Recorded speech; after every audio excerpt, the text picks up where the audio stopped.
Case 8. The Rendlesham Forest Incident. Suffolk, England, December 26 to 28, 1980. Welcome to UFO Mysteries at Nightfall, your portal to the unexplained and the extraordinary. I'm your host, Henry Thornton. Today we delve into the mysterious realms of alien encounters as we uncover the enigmatic events surrounding the Rendlesham Forest UFO incident. Nestled in the heart of Suffolk, England, the quiet woodlands of Rendlesham became the stage for an otherworldly saga that unfolded between December 26 and 28, 1980. In this episode, we'll unravel the details of the sightings, explore the theories that shroud the incident, and contemplate its lasting impact on UFO lore and the witnesses who found themselves at the center of this unexplained phenomenon. Now, let us venture into the unknown and revisit the Rendlesham Forest UFO encounter. So, as always, step into the unknown with UFO Mysteries at Nightfall, where mysteries unfold in the vast expanse above. Together, let's uncover the alien enigma.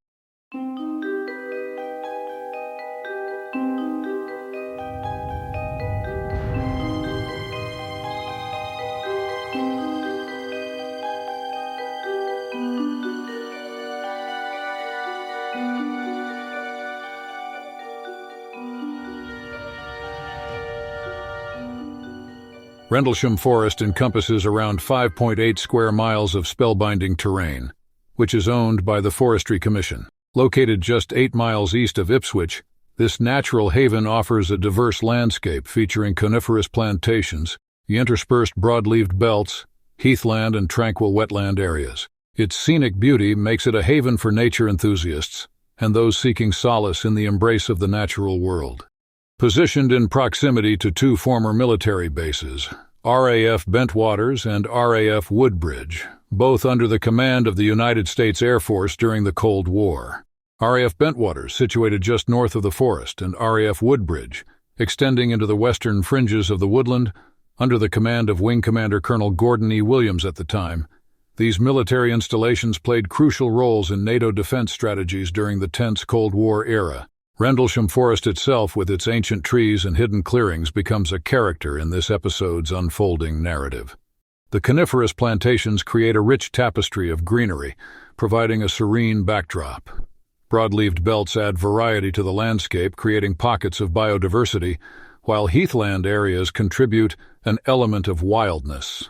Wetland areas enhance the ecological richness of the forest, fostering a delicate balance of flora and fauna. As the sun sets over Rendlesham Forest, casting long shadows among the trees, the tranquility of this natural haven belies the events that occurred on those fateful December nights in 1980.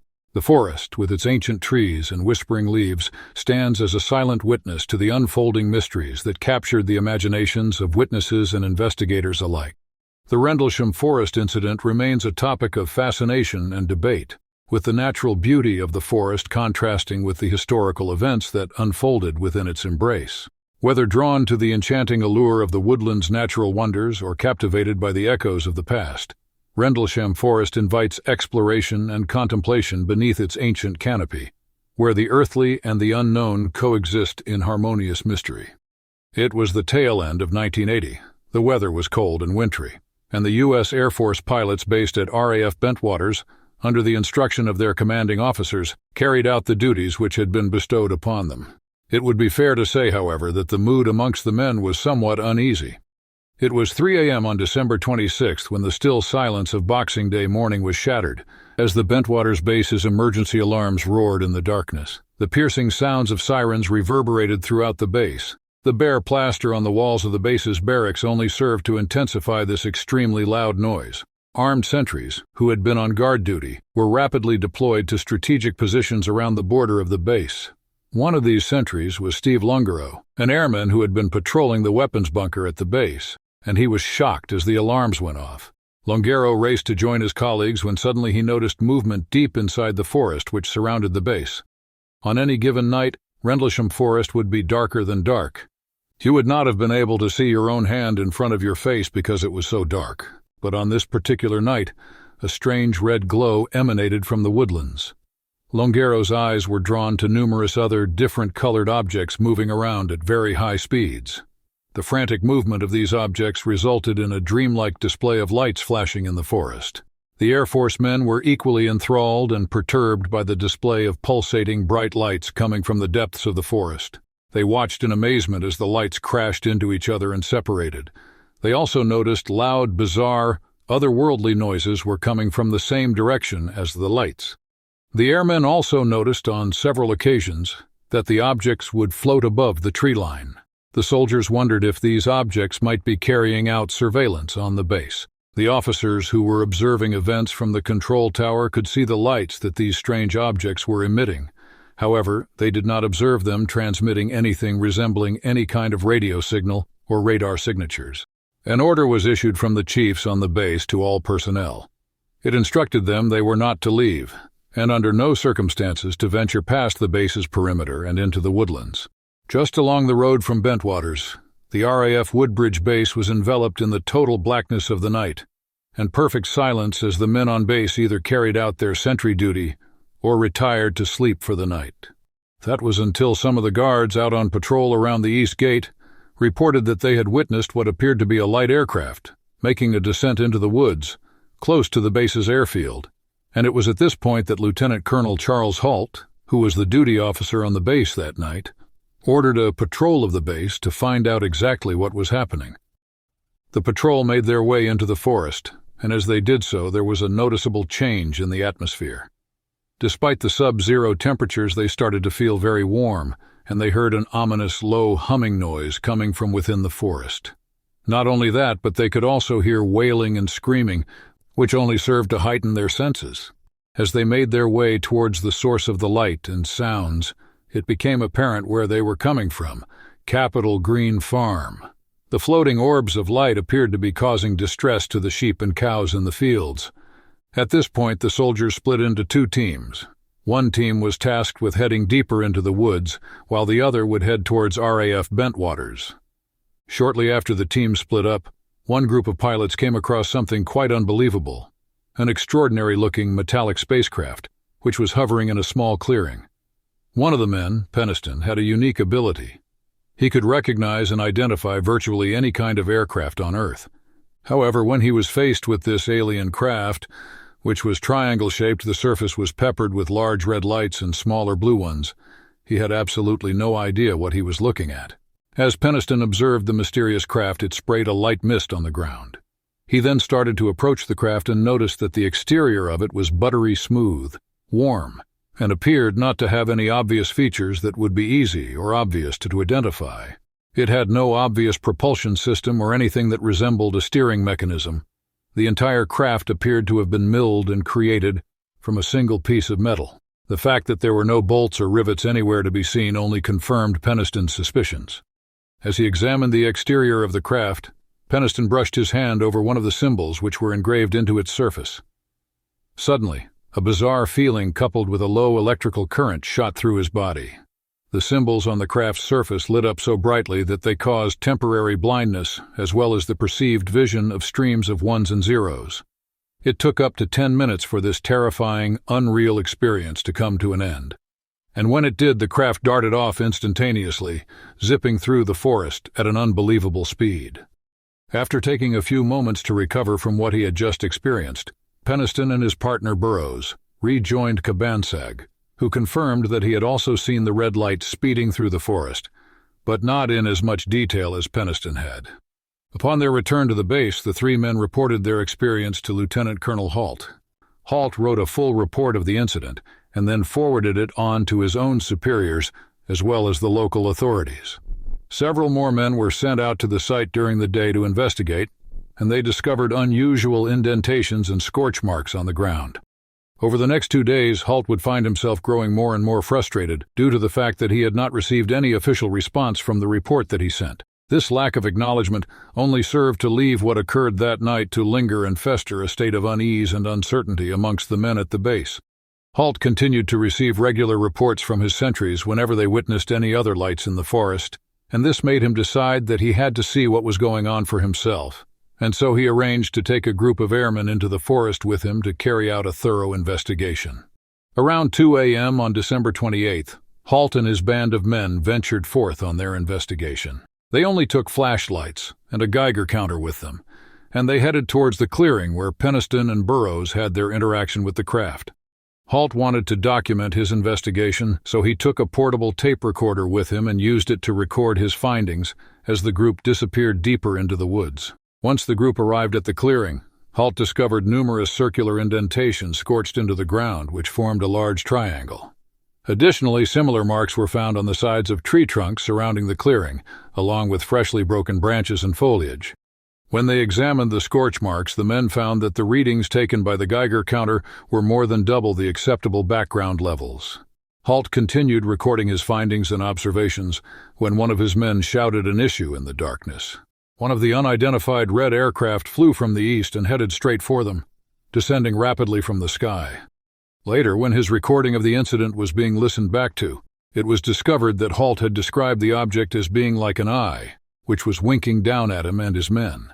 As the craft moved away, Halt and his troops followed it for a few moments before they witnessed it exploding and breaking off into 3 smaller crafts, which were all star-shaped. The small stars zipped around at breakneck speeds, setting off explosions and emitting strobe lights. Halt and his men looked at each other for the briefest of moments, before they all ran for the safety of the airbase. The 3 sets of star-shaped lights now took position in the sky above RAF Woodbridge. They shot back and forth across the airfield at unbelievable speeds. Sometimes as they darted across, they shot beams of crimson-red light onto the armaments lockers, which were dotted around the base. Several hours later, the lights suddenly stopped and disappeared, out towards the sea on the horizon, passing over RAF Bentwaters as they left. The men of the U.S. Air Force could not believe what they had witnessed, and were left feeling utterly confused as they went over the previous night's events in their heads.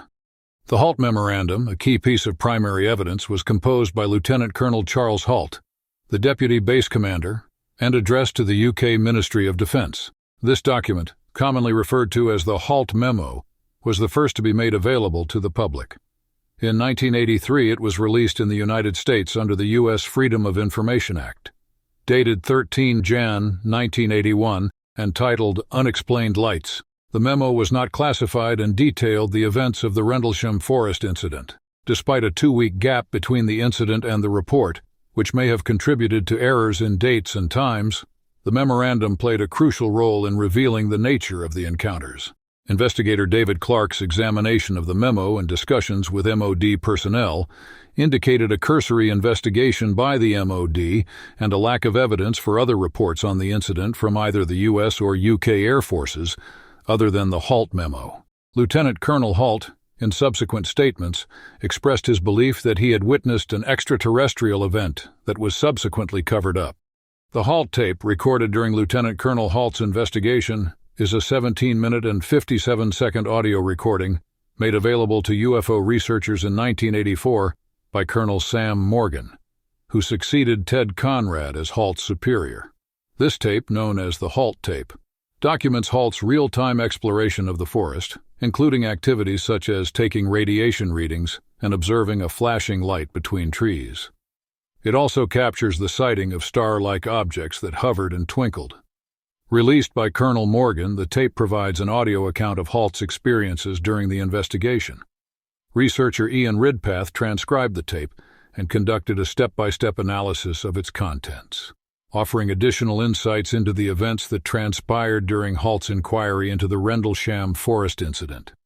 In 1997, a researcher named James Eston accessed the original statements provided by individuals who witnessed the events on the night of December 26th. Ed Cabansag, one of the witnesses, noted in his statement that initially they believed the lights were originating from beyond the forest, as nothing was visible when passing through the wooded area. As they approached, they discovered the source to be a lit-up farmhouse near a beacon light in the distance. Burroughs also mentioned hearing a noise akin to a woman screaming and noted the farm animals making significant sounds. Lieutenant Colonel Charles Halt, who encountered similar noises 2 nights later, suggested that these sounds might have been produced by muntjac deer in the forest, as these animals are recognized for their loud, shrill barks when alarmed. In June 2010, Colonel Charles Halt, who had retired by then, signed an officially documented statement summarizing his account of the events. In this notarized affidavit, he expressed his belief that the incident was of extraterrestrial origin and had been concealed by both the UK and the US. Some discrepancies between this affidavit and the recorded facts at the time in Halt's memo and tape recording have been highlighted. During the same year, Colonel Ted Conrad, the base commander, issued a statement regarding the incident to Clark. Conrad asserted that they observed nothing resembling Lieutenant Colonel Halt's descriptions in the sky or on the ground. Despite having individuals in positions to corroborate Halt's narrative, none of them could validate it. In an interview, Conrad criticized Halt for the claims made in his affidavit, stating that he should feel ashamed for alleging a conspiracy between his country and Britain to deceive their citizens. An article from 1983 in Omni reported Colonel Ted Conrad's account of the incident. Conrad, the base commander, recounted that 5 Air Force policemen observed lights they initially thought were from a small descending plane. 2 of the men pursued the object on foot and encountered a large tripod-mounted craft in the forest. The craft, lacking windows but adorned with brilliant red and blue lights, levitated 6 feet in the air and retreated whenever the men approached within 50 yards. They followed it for nearly an hour through the woods and across a field until it departed at a remarkable speed. Acting on his men's reports, Colonel Conrad initiated a brief investigation in the morning, locating a triangular pattern allegedly made by the tripod legs. He interviewed 2 eyewitnesses and concluded, "Those lads saw something, but I don't know what it was." Regarding the Ministry of Defense MOD file, claims of a cover-up emerged due to its substantial nature, with some suggesting it was part of a broader pattern of information suppression about unidentified flying objects by the United States and British governments. However, when the file was released in 2001, it mainly consisted of internal correspondence and responses to public inquiries. The publicly released documents lacked an in-depth investigation, aligning with the MOD's earlier statement that they never treated the case seriously. The released files include an explanation by Defense Minister Lord Trefgarne regarding why the MOD did not pursue further investigation. The Rendlesham Forest incident has ignited the imaginations of many, giving rise to a myriad of theories attempting to decipher the mysterious events. From the extraterrestrial hypothesis, suggesting encounters with beings from beyond our world, to more down-to-earth explanations such as misidentified aircraft, experimental military technology, or even natural phenomena. Each theory adds a layer to the enigma. How does the government fit into this cosmic puzzle? Initially dismissed as mere misinterpretations, the official stance on the Rendlesham Forest incident evolved over time. No UFO incident is immune to skepticism, and Rendlesham Forest is no exception. Are there plausible explanations that debunk the UFO narrative? Or does skepticism merely deepen the mystery, leading us to question the very nature of reality? As we traverse the diverse terrain of theories, government responses, and skepticism surrounding the Rendlesham Forest incident, keep an open mind as we look at the arguments for and against this UFO incident being genuine aliens from another planet. Some of the arguments from those believing in the Rendlesham Forest UFO encounter would be firstly eyewitness testimonies. Supporters of the UFO encounter point to the testimonies of military personnel, including high-ranking officers like Lieutenant Colonel Charles Halt. These witnesses describe seeing strange lights and unidentified objects, providing detailed accounts of the events. Military credibility is another argument for. The fact that the sightings occurred near military bases lends credibility to the accounts. Military personnel are often trained observers, and their reports are taken seriously in other contexts, adding weight to their claims about the UFO incident. Then we come to the Halt memo and tape. The release of the Halt memo and tape, documenting the events as they unfolded, is considered significant evidence. The real-time recording by a senior military official provides an audio account that aligns with the reported sightings. The physical evidence. Some argue that physical evidence, such as alleged indentations in the ground and unusual markings, supports the idea of a genuine UFO encounter. Proponents contend that these anomalies cannot be easily dismissed. And lastly, we have the radiation readings. The recording of elevated radiation readings during the incident is cited as evidence supporting the unusual nature of the events. Believers argue that such readings are consistent with UFO encounters reported elsewhere. Now let us look at the arguments from skeptics questioning the UFO nature. Firstly, we have the lack of definitive proof.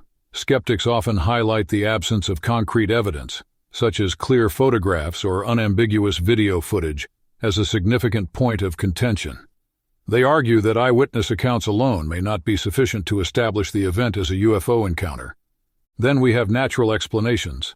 Some skeptics propose natural explanations for the observed phenomena, such as misidentified conventional aircraft, weather phenomena, or celestial objects. They suggest that these can account for the reported lights and unusual sightings. One particular argument in this vein is that the pilot saw the beacon from the local lighthouse, and it is believed that is what the source of their UFO was. These men, who are some of the best pilots on the face of the planet, who are used to seeing flashes of light in the sky and being able to identify what they are engaging with in a matter of seconds. These men, who are highly trained and skilled, are apparently unable to tell the difference between the light from a lighthouse beacon and the lights that were described as coming from this craft, with there being up to 3 of them at any one time and moving at insane speeds, darting all across the sky. That all seems rather unlikely to me. Military experiments. Skeptics speculate that the events could be linked to classified military experiments or exercises. They argue that military personnel might have witnessed unconventional military activities mistaken for extraterrestrial phenomena. Psychological factors.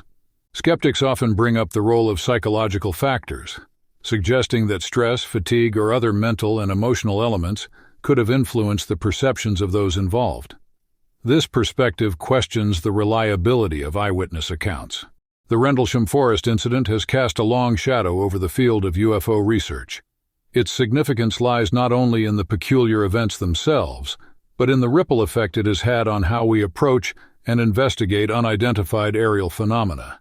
Researchers and enthusiasts alike have scrutinized the case, adding it to the canon of unexplained phenomena that challenge our understanding of the cosmos. The incident has prompted a deeper examination of the intersection between military operations, government responses, and the unexplained. Since the initial events in 1980, the Rendlesham Forest incident has not faded into obscurity. Various researchers and investigators have revisited the case, unearthing new perspectives and evidence. Additionally, declassified documents and witness statements have periodically surfaced, adding layers to the narrative. As we reflect on the impact and legacy of the Rendlesham Forest incident, we find ourselves standing at the crossroads of history and mystery. The questions it raises continue to captivate our collective curiosity, leaving us to ponder the broader implications for our understanding of the unknown. Our journey into the mysterious depths of the Rendlesham Forest UFO incident has been nothing short of captivating. Let's take a moment to reflect on the key points that have unfolded in this otherworldly saga. From the chilling nights of December 1980 to the halt tape, capturing the raw reactions in the heart of the unknown, we've traversed the landscapes of Rendlesham Forest, where the ordinary collided with the extraordinary. Witness testimonies, government responses, and the enduring impact on UFO research and popular culture have woven intrigue and uncertainty. The enigma persists, leaving us with more questions than answers. With so many UFO sightings, what is the correct theory? Are the aliens nice and they are watching over us, protecting us? Are they from different dimensions that we can't see, or are they evil, waiting for the correct moment to destroy us? One terrifying theory is that they are using humans to create souls. This concept is often found in imaginative narratives that explore the intersection of extraterrestrial encounters and the mysteries of human existence.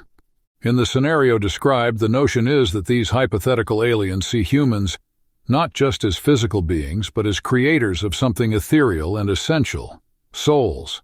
This concept draws on the mystical and philosophical aspects of human existence, intertwining them with the idea of extraterrestrial beings seeking to exploit or harness our essence for their own purposes.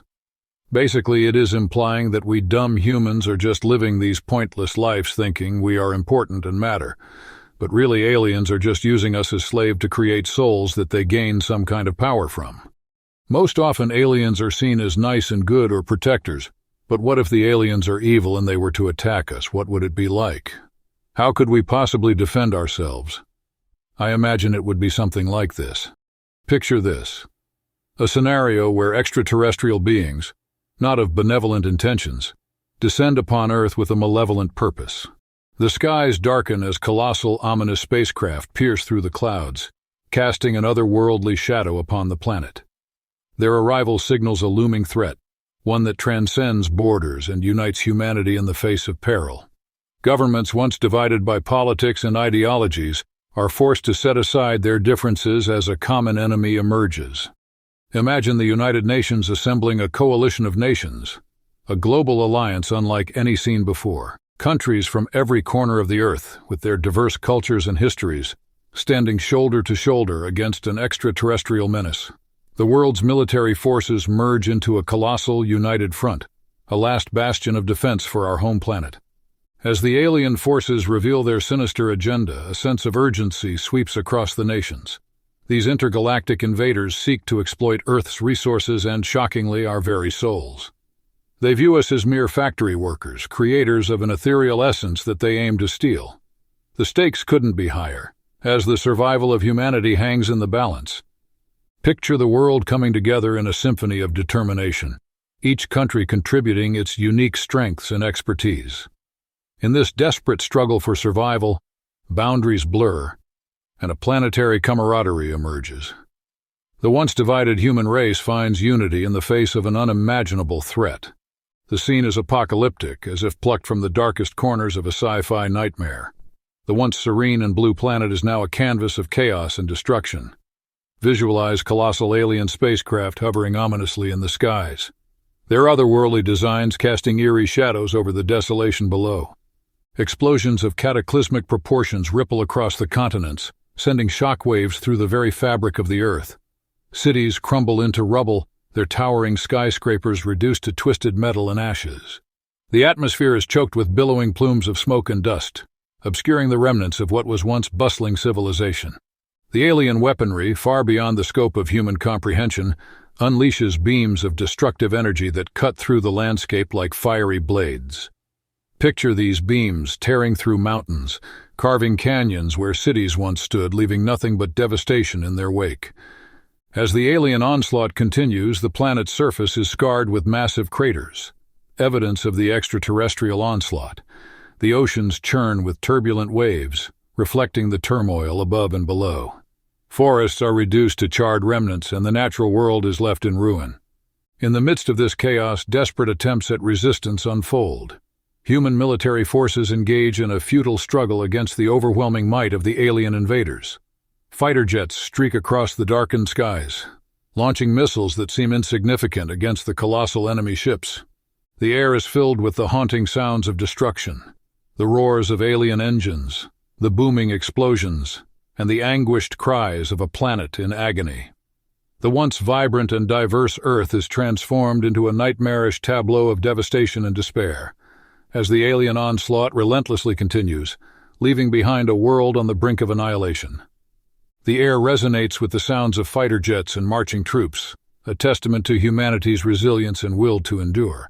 It's a battle not just for our physical existence, but for the very essence of what makes us human, our souls.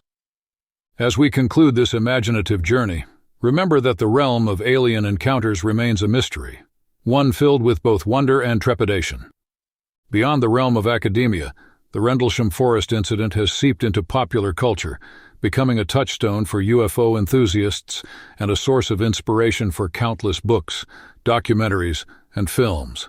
Its mysterious allure has captured the imagination of storytellers and artists, embedding itself in the collective consciousness as a symbol of the unexplained. In 2005, lottery funds were utilized by the Forestry Commission to establish a trail in Rendlesham Forest, responding to heightened public interest, and affectionately named it the UFO Trail. 6 years later, an artist was commissioned by the Forestry Service to craft a piece of artwork that now stands at the conclusion of the trail. The artist asserts that the creation is inspired by sketches believed to depict various versions of the UFOs reportedly witnessed at Rendlesham. As we bid farewell to Rendlesham Forest, brace yourselves for the next episodes in our podcast. We'll be delving into more unexplored territories, uncovering tales of the unknown that will leave you in disbelief. Thank you for joining us on this captivating journey through the Rendlesham Forest UFO incident. Remember to follow, rate, and share UFO Mysteries at Nightfall, and stay updated on our upcoming episodes. Until next time, keep looking up to the skies and never stop searching for the truth.